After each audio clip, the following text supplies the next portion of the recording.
नमस्कार, आप देख रहे हैं एसआरएस सुखनगर और मैं हूं आपके साथ हितेंद्र भदौलिया।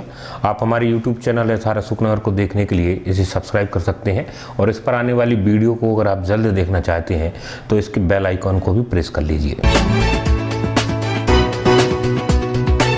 ग्राम राजपुर में प्रशासनिक अधिकारियों द्वारा न्यायालय के आदेश पर अतिक्रमण के विरोध में मुहिम चलाई गई थी, जिसमें दशकों से निवास कर रहे लगभग 54 परिवार के कच्चे पक्के आवास एवं रोजगार के लिए चलाई जा रही छोटी दुकानों को तोड़ते हुए जमींदोज कर दिया है, जिससे गांव की गरीब मजदूर परिवार बेरोजगार होकर आवासहीन हो गए हैं। आवास टूट जाने के बाद परिवारों में गहरी निराशा के साथ अवसादग्रस्त हैं। खुले आसमान के नीचे भूखे प्यासे दुखी परिवार टूटे हुए मकानों को देखकर बेहद दुखी हैं। बीते दिन राजपुर में जिनके आवास टूटे थे, वहीं आज कलेक्टर एवं पुलिस अधीक्षक के पास पहुंचे, जिन्होंने ज्ञापन देकर मांग की है कि प्रशासन द्वारा तत्काल रहने व खाने पीने के साथ रोजगार व व्यवहारिक मूलभूत जरूरतों की पूर्ति के लिए व्यवस्था करना मान्यता के आधार पर अत्यंत आवश्यक है। ग्राम राजपुर में पटवारी हल्का नंबर 64 की भूमि सर्वे क्रमांक 503 जो रकबा 1.254 है, कलेक्टर के आदेश अनुसार यह आवासीय रिकॉर्ड में भी दर्ज है, जिसे पटवारी खसरा में दर्ज कराकर कंप्यूटर रिकॉर्ड में लिया जाए ताकि अतिक्रमण से प्रभावित हुए परिवारों को आवासीय भूखंड उपलब्ध हो सके। उक्त भूमि सर्वे क्रमांक में अनेक लोगों की इंदिरा आवास एवं मुख्यमंत्री आवास तथा प्रधानमंत्री आवास योजना के तहत भवन स्वीकृत होकर बनाए गए थे, जिन्हें भी मुहिम के दौरान जमींदोज कर दिया गया है। विगत दिवस 31 मार्च को प्रशासन द्वारा अतिक्रमण के विरोध में चलाई जा रही मुहिम के दौरान शांतिपूर्ण तरीके से खड़े लोगों पर पुलिस द्वारा बनाए गए हैं, जिन्हें सद्भावना पूर्वक विचार कर ग्रामीणों के ऊपर दर्ज मामले वापस लिए जाएं। इस दौरान अनेक परिवारों के ऊपर रोजगार का संकट गहरा है, जिन्हें तत्काल रोजी रोटी के लिए रोजगार की व्यवस्था मुहैया कराई जाए। ग्रामीणों ने पुलिस अधीक्षक से मुकदमे वापस लेने एवं कलेक्टर से आवास एवं रोजगार पर रहने खाने की व्यवस्था कराने की मांग की है।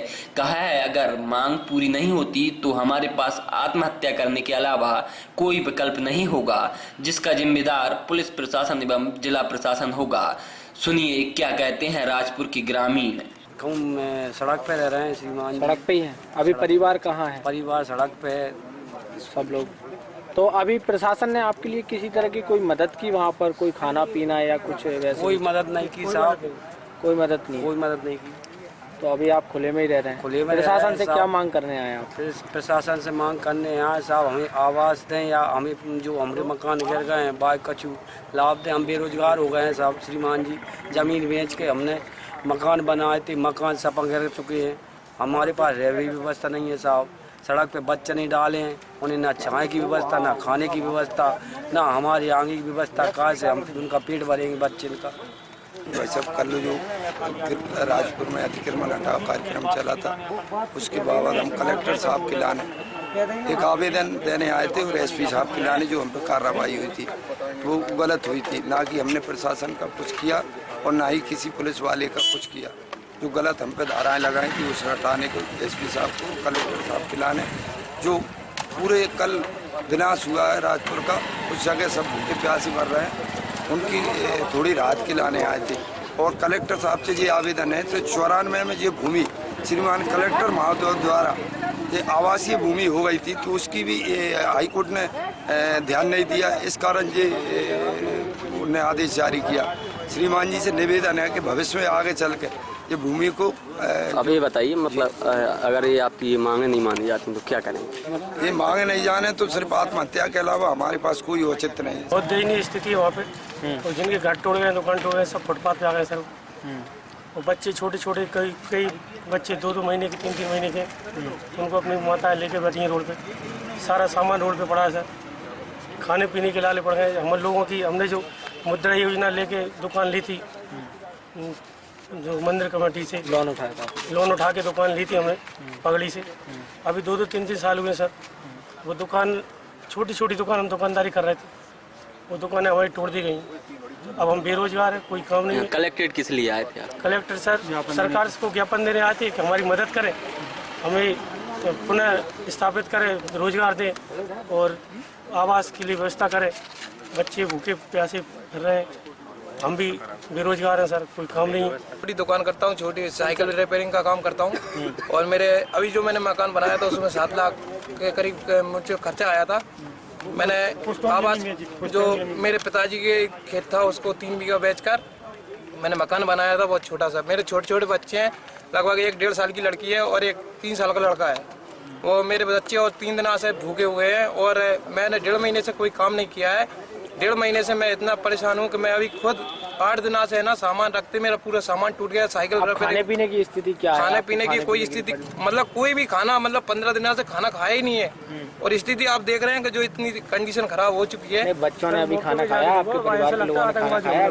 कुछ भी खाना नहीं खाया। बता रहा हूँ सर, मैं 3 दिन से बच्चे भूखे हैं। और दूसरी बात, प्रशासन से क्या मांग कर रहे हैं? प्रशासन से ये मांग कर रहा है कि मेरा जो मतलब मैंने मकान बनाया था छोटा मोटा, मुझे वो मकान वापसी चाहिए और जो मतलब पट्टा निरस्त किया गया है वो पट्टा चाहिए मुझे।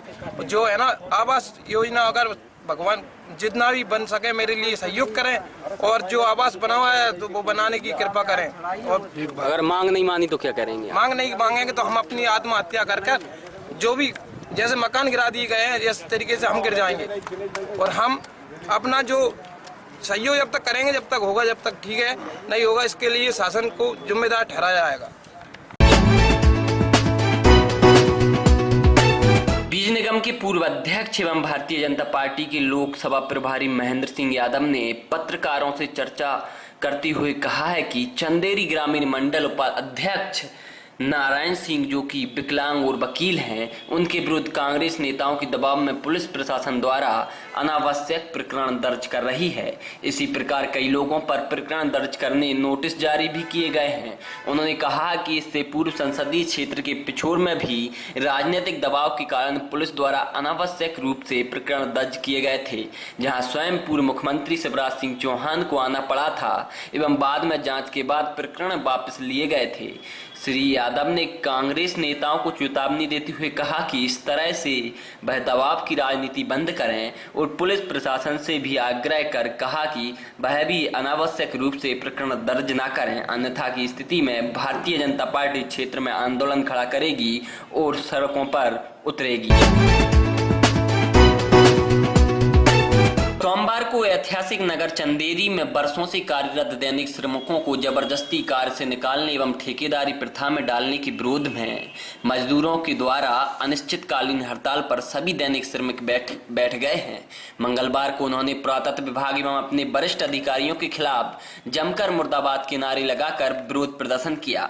दैनिक श्रमिक भारतीय पुरातत्व विभाग सर्वेक्षण विभाग भोपाल मंडल के उप मंडल चंदेरी के अंतर्गत राष्ट्रीय संरक्षित स्मारकों धरोहर और सभी दैनिक श्रमिक पिछले 5 से 25 वर्षों तक कार्यरत हैं।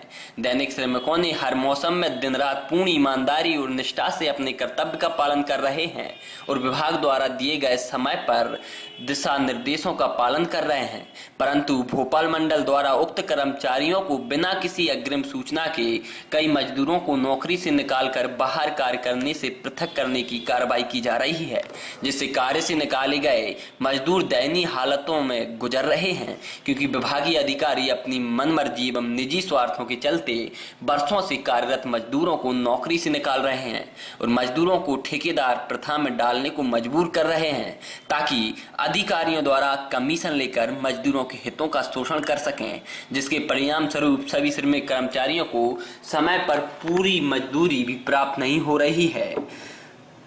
ज्ञापन में कर्मचारियों ने उल्लेख करते हुए कहा है कि विश्वस्त सूत्रों से ज्ञात हुआ है कि प्रदेश में आचार संहिता लागू होने के कारण इसी कार्यालय में मजदूरों को कार्य से बंद कर ठेकेदारी प्रथा में डालने को मजबूर कर लेंगे, ताकि मजदूर किसी प्रकार का विरोध प्रदर्शन न कर सकें। इस प्रक्रिया के तहत यदि मजदूर किसी प्रकार का विरोध प्रदर्शन करता है तो उसे कानूनी प्रक्रिया में फंसा दिया जाएगा। इस हेतु सभी मजदूरों के द्वारा ज्ञापन में उल्लेख करते हुए चेतावनी दी है। यदि उक्त मजदूरों को कार्य से हटाया जाता है तो सभी मजदूर विरोध स्वरूप खुला प्रदर्शन करेंगे। बिना किसी सूचना पूर्व मजदूरों को हटाए जाने से उनका एवं परिवार का भविष्य चौपट होता जा रहा है। भारतीय पुरातत्व सर्वेक्षण विभाग के अधिकारी अपने निजी स्वार्थों के चलते गरीबों का शोषण कर रहे हैं, जिससे मजदूर परिवार की रोजी रोटी छीनकर कर्मचारी दाने दाने को मोहताज हैं। हम लोग को अगर किसी कारण के आज दिनांक 1 अप्रैल से हटा दिया गया है। इस कारण से हम लोग यहाँ विरोध प्रदर्शन कर रहे हैं। तो आपको कोई सूचना वगैरह नहीं दी क्या? मैंने कोई सूचना नहीं दी गई है हमें। तो कब से हटाया गया आपको? आज दिनांक 1/4 से।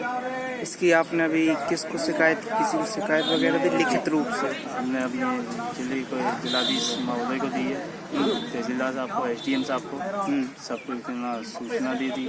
तो उन्होंने अभी कुछ बताया? अभी कुछ नहीं बताया है, ना भोपाल से कोई किसी ने बताया, ना हमारे यहाँ चंदेरी से किसी ने बताया। आप कितने कर्मचारी हो? हम लोग 62 लोग हैं। तो आपके क्षेत्र के हटाए हैं पूरे मध्य प्रदेश में जितने भी? मध्य प्रदेश में हटाए, चंदेरी उपमंडल से भी हटाए, 62 लोग हैं। यदि आपको नहीं दोबारा किसी ज्वाइन किया तो आप लोग क्या करेंगे? हम लोग जब तक धरना प्रदर्शन करेंगे और हम लोग जब हमारा परिवार ही नष्ट हो जाएगा तो आत्महत्या भी कर सकते हैं। के लिए हटाए गए हैं। जब तक अग्रिम स्वीकृति नहीं आती है तब तक जो है हम लोग करते हैं। तो अग्रिम स्वीकृति आएगी जब इनके कोई चांस है वापसी की? स्वीकृति के लिए माननीय कार्यालय और भोपाल मंडल कार्यालय से जो हमें अग्रिम आदेश मिलेंगे उसके हिसाब से ही काम करते हैं। सर, कर्मचारियों का कहना है कि बिना बताए मौखिक रूप से हटा दिया गया, कोई लिखित में है क्या सर?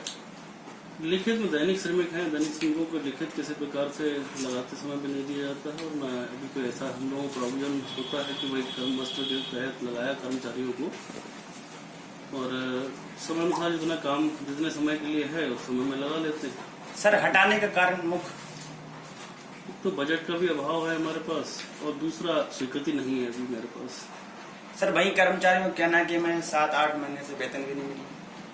बजट का अभाव मैंने बोला कि बजट का अभाव है। तो सर, जो कर्मचारियों को रुका हुआ है पेमेंट, वो सर बाद में होगा या नहीं होगा? नहीं, पेमेंट 31 दिसंबर 2 मार्च तक जो ड्यूटी किए हैं उनका बराबर पेमेंट। सर, वहीं पे कर्मचारियों को और भी कहना है कि सिक्योरिटी गार्ड को बुलाया गया, हमारे लिए नहीं बुलाया। नहीं, सिक्योरिटी गार्ड अभी कोई बाहर से व्यवस्था की गई है, हमारे द्वारा अभी कोई सिक्योरिटी गार्ड नहीं लगाए गए, ना कोई आया है।